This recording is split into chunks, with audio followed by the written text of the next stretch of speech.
నియోజకవర్గ కేంద్రమైనటువంటి doctor BR Ambedkar గారి విగ్రహం వద్ద మరి మాలలు, మాల అనుబంధ కులాలు, మరి మాల ప్రజా సంఘాలన్నీ కూడా ఏకతాటిపైకి విచ్చేసి మాల ఐక్య కార్యాచరణ కమిటీ సిద్దిపేట జిల్లా ఆధ్వర్యంలో ఈరోజు అన్ని మాల కుల సంఘాల ఆధ్వర్యంలో ఈ కార్యక్రమం నిర్వహించడం జరుగుతూ ఉన్నది.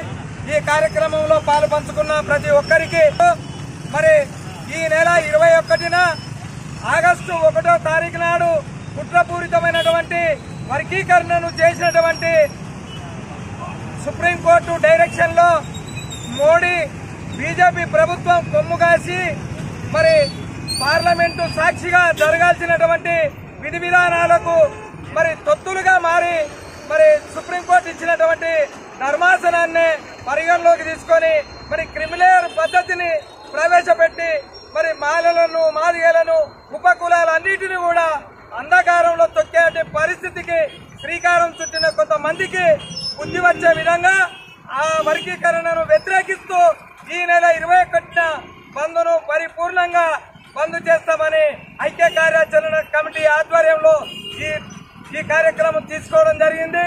ఈ రోజు ఉస్నాబాద్ లో గోడపత్రిక ఆవిష్కరణ చేసిన సందర్భంగా ఈ ఉస్నాబాద్ ప్రాంతంలోని విద్య, వైద్య, వ్యాపార, ప్రైవేటు, ఆర్టీసీ కార్మికులకు ప్రతి ఒక్కరికి విజ్ఞప్తి చేయలేదు ఏమనగా అంటే మరి కుల సంఘాలకు వారి యొక్క భవిష్యత్తు కోసము రాజ్యాధికారంలో ఉన్నటువంటి హక్కులను కాపాడుకునే దిశగా మీ వంతు సహకారం కూడా అందించి ఈ ప్రాంతంలోని మాలలందరూ కూడా 21 నాడు అధిక సంఖ్యలో విచ్చేసి మరి అసంపూర్ణంగా ఇచ్చినటువంటి వర్గీకరణను వ్యతిరేకిస్తూ మరి నిజమైన ప్రజాస్వామిక వాదనతో కూడుకున్నటువంటి తీర్పు కోసమే మరి పార్లమెంటు నిర్ణయం కోసం మేము వేచి చూస్తామని చెప్పి తెలుసుకుంటూ మరి ఈ బంద్ను పాటించవలసిందిగా అధిక సంఖ్యలో అందరు విచ్చేసి విజయవంతం చేయాలని చెప్పి మాలమానాడుగా ఐక్యకార్య కమిటీ పక్షాన మేమందరం కూడా డిమాండ్ చేస్తూ పిలుపునివ్వడం జరుగుతూ ఉంది.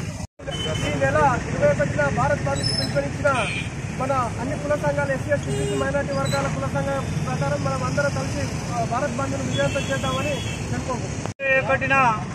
మాలమానాడు భారత్ బంద్ పిలుపునివ్వడం జరిగింది. అన్ని వ్యవస్థలు అక్కెనపేట, ఉస్నాబాద్ మండలాలు కలిపి ఇవాళ పోస్టర్ ఆవిష్కరణ చేయడం జరిగింది. ఇందులో రాష్ట్ర ప్రధాన కార్యదర్శి వెన్నరాజు గారు పాల్గొనడం జరిగింది. మండల అధ్యక్షుడు సంఘం తరఫున ఎస్సీ, ఎస్టీ, బీసీ, మైనార్టీల ఐక్యతతో 21వ తారీఖు భారత్ బంద్ ప్రకటించడం జరుగుతుంది. దీనికి అందరూ మద్దతు ఇవ్వాలని కోరుతున్నాను. ఎస్సీ, ఎస్టీల రిజర్వేషన్లను పూర్తిగా తీసేయడానికి కొన్ని మనువాద పార్టీలు ఆడుతున్న రాజకీయ క్రీడలో భాగంగానే సుప్రీంకోర్టు ఈ జడ్జిమెంట్ ఇచ్చిందని మేము అనుకుంటున్నాం. నిజంగా అంబేద్కర్ కలగనటువంటి ఎస్సీ, ఎస్టీ, బలహీన వర్గాల యొక్క రిజర్వేషన్ల స్ఫూర్తిని దెబ్బతీసేయడానికే ఈ కుట్రలో భాగంగా జరిగిందని మేము అనుకుంటున్నాం. ఇది ఈ రాజకీయ క్రీడలో భాగం కాబట్టి ప్రజలందరూ గమనించి రిజర్వేషన్ల స్ఫూర్తిని దెబ్బతీయకుండా రిజర్వేషన్లు ఉంటేనే అంతో కొంత ఈ అభివృద్ధి జరుగుతుంది. మరి అవి తీసేయాలని కొన్ని పార్టీలు, శక్తులు కూడగట్టుకొని దేశవ్యాప్తంగా అనేక మంది అనేక సంఘాలు అనేక విధాలుగా దీన్ని కుట్రపూరితంగా తీసేయాలని, రిజర్వేషన్ తీసేయాలని భాగంగానే ఈ జడ్జిమెంట్ వచ్చిందని మేము అనుకుంటున్నాం. దీన్ని వ్యతిరేకిస్తూ ఈ నెల 21 నాడు తీసుకున్నటువంటి భారత్ బంద్కు అన్ని వర్గాల ప్రజలు సహకరించాలని కోరుతున్నాం.